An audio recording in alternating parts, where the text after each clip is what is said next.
Good this morning. Andito kami ngayon sa Barangay Bubuin, Infanta, Quezon.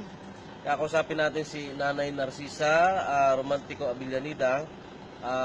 Product testimony natin dito sa Infanta. So, ang nangyari sa kanya, na-stroke siya for 18 years. Hindi nakakalakad, nakahiga, naka-wheelchair.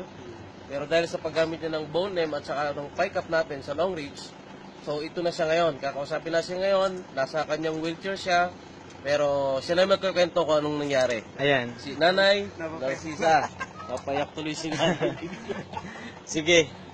Nanay, ano pong masasabi nyo? Ilang buwan po kayo nag-take ng ating bone name at saka PICAP? 4 na buwan ito. 4 na buwan, opo.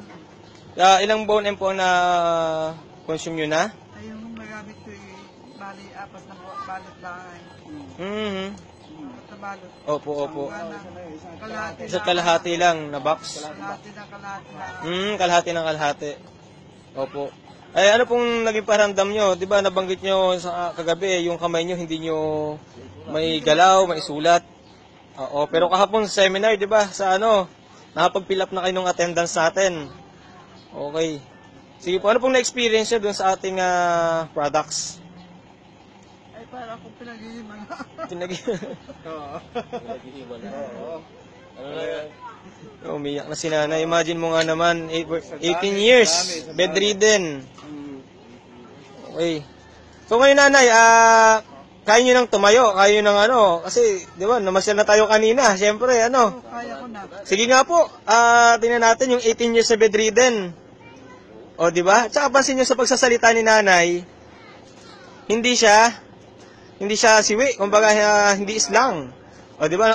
Nakakalakad na po kayo ng mas okay, di ba? Oo naman, o, di ba? Sige. O, di ba? Yan ba yung 18 years na bedridden? Diba? Power? O, ha? O, So, ano po may recommenda nyo po sa mga, may mga kagaya nyo rin po na may the same status or cases na stroke, yan. Gumamit ko din ito. Okay. Ayan, alin po dyan. Yan. Paano po ba iniinom yan?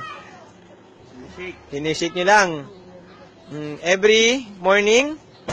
Kahit gabi. Kahit gabi? Gamit ko ito. Oh, okay. Yan, umiyak si Nanay. Sobrang tears of joy.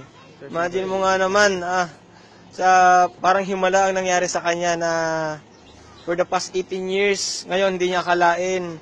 Nakakasama na siya sa mga presentation namin, sa mga and buhay na testimonya, talagang ang dami niyang nasisharean ng amazing products ni Longy. So, thank you po.